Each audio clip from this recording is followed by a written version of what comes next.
too long. I don't actually listen to Gary. Are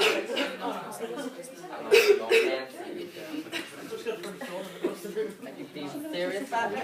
That's not being serious. Okay then. Is everyone ready? Okay then, off you go. Afternoon all. For this debate, our question was, does class define what sort of listener you are? So I'm going to go around this way. Everyone introduce, say your name, and say what side you're fighting for. Kaylin 4, Megan 4, James 4. Sheridan against, Rebecca against. So we'll start with the game side. So, the first thing I'm going to talk about is just class by itself. The current traditional class system is made up of the upper class, the middle class and the working class. This comes from the medieval feudal system in which it goes kings, then the nobles, then the knights and then the peasants. And Dick Hebditch said that some groups have more say, more opportunity to make the rules, to organise meaning, while others are less favourably placed, have less power to produce and impose their definitions of the world. I'm going to ask a question to the For party. Why does that have anything to do with music? I think it's to do with the amount of freedom what the people who are listening have.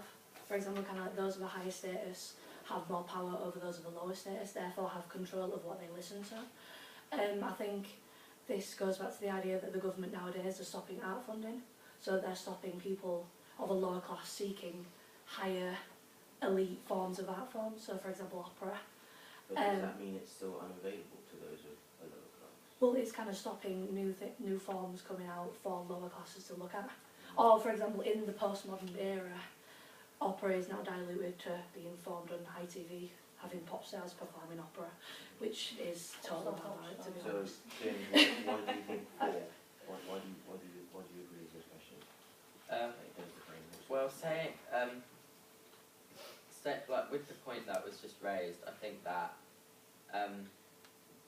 generally there seems to be more of an emphasis on the arts in upper class, because if you're working class or middle class, you've got to really think straight away from an early age at school and everything that you have to be able to make an income, and generally with arts it's quite difficult to do that, so therefore there's more freedom to be experimental with music and arts in an upper class environment, because you're not so worried about trying to make a career and trying to make a living. Because you come from working class background, it's more expensive for you to go to such things of art. Yeah. You can't, there's other things that you have to spend your money on in order to survive, as opposed to going to violin lessons or something the rich can afford to do. And Sheridan, why do you disagree with that question? I mean, I think that, obviously upper class, they do have the opportunity to, do piano lessons and violin lessons when they're at school. It's not really a major thing for them to go out and get a job because they've got mummy and daddy, or they've come from some kind of background that allows them to be looked after in a way. But I think expression is also very different when it comes to class, because if you're from working class or lower class, you've got songs about poverty, and there's songs like Bruno Mars, Billionaire, he aspires to be like the higher class, but he is a billionaire. So that's why it's quite contradicting in a way, because it kind of. I think lower class music kind of, well, not lower class music, but pop music in particular, I can't keep my words out. It kind of focuses on the lower classes, so they can relate to it more. But then also, there's a lot of expression in classical music, Night on Bear Mountain. You don't have to necessarily know anything about classical, but you know that it has an impact. You know that it's the one like the Imperial March, and you can tell that that has an impact. But Going back to your point about pop music, that lower classes can relate to it. pop music, say you get some pop artists singing about being from the slums and all that, yeah, they might have grew up in the slums, but now they are classed as upper class because they might have originally started off lower class, but they've worked their way up. But class does take effect because they're the upper class. They have the money to produce the music to get it to the lower class. But then I think also like the lower class, like then they've got an aspiration, like you know they've come from those slums and they're like now big artists or whatever. So it's kind of like well, I've done this, like everyone's capable of doing it too. Yeah, but then you also get the artists who already started in the upper class singing about being singing about the slums, even though they really have nothing to do about it. I want to throw this question out there. Do you think, in terms of, for the argument's sake, the northern versus southern debate that went on between Oasis and Blur, do you think that has anything to do with the sort of music we listen to in terms of like a geographical? Completely stereotypical. Music is an ideological vehicle and it is a way to express the otherwise unexpressible. I don't think what genre of music, where it's from, really makes a difference. It all means something. Claude Levi-Strauss said, since music is the only language with the contradictory attributes of being at once intelligible and untranslatable, the music creator is a being comparable to the gods and music itself the supreme mystery of the science of man. So is music really describable? Is it all about emotions and feelings? And if it is, are you saying that upper class don't have feelings? It's Well, more... in that sense, Schoenberg said art is a cry of distress, which is kind of confirmed by, I haven't got who said it, but what radical music perceives is the untranslated suffering of man. So in that case, an art form is the cry for help from those who are of a lower class, crying for help.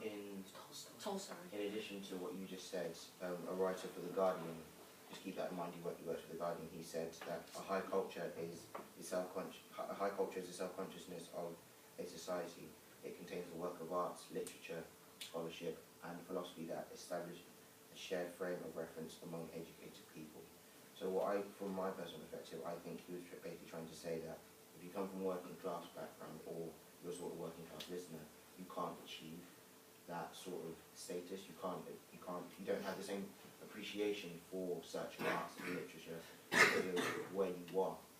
But then the same goes for the upper class listening to working class music. You've got to be able to relate to it. People in the in a lot of like working class music, like grime and things like that, they talk about daily struggles to live and things that they encounter every day, which people in the upper class aren't going to relate to. And that works the other way around as well with the working class, because they've never been affluent and they've never been able to just relax or be But showing if they off relate with to their it, money. is it such a bad thing? If more middle class people or people of a middle class status start relating to the working class status, is that such a bad thing? I think it's also the idea of authenticity. For example, kind of like somebody from a working class background will stick out like a sore thumb if they sit with jeans and a t-shirt in an opera house, saying that somebody going into a pub wearing a suit and tie is going to get lynched, basically. in that kind of respect. I think it's just the idea of, if you are from the working class background, you are given a sense of false class consciousness from the higher classes, giving you the idea of having diluted upper class elitist media being thrown at you in the face of X Factor, going into clubs, propaganda music, YouTube, you may like this, I don't want to like that. That kind of example, it's mockery, for example, like that. I think you could say the same about working class though. It's like, I think James said earlier, Tony Blair said that he was a fan of the Smiths, and everyone was like, he can't be a fan of the Smiths. He went to Why Eton, can't he was why like, can't he "How's be a that fan of the possible?" Smiths? Like, just because he's from upper class doesn't mean that he can't like that kind of music. It's like I said earlier, like you're not going to see David Cameron in the mosh pit, but like, However, you did see Oasis meeting, I believe it was Tony Blair, or Yeah. no, I mean, and Like having to tea number with 10. yeah, Tony exactly. Blair. Boethius said that music is so naturally united within us that we cannot be freed from it even if we so desired. It's, If it was such a problem, then who is we? I think we from separate hierarchical status kind of thing.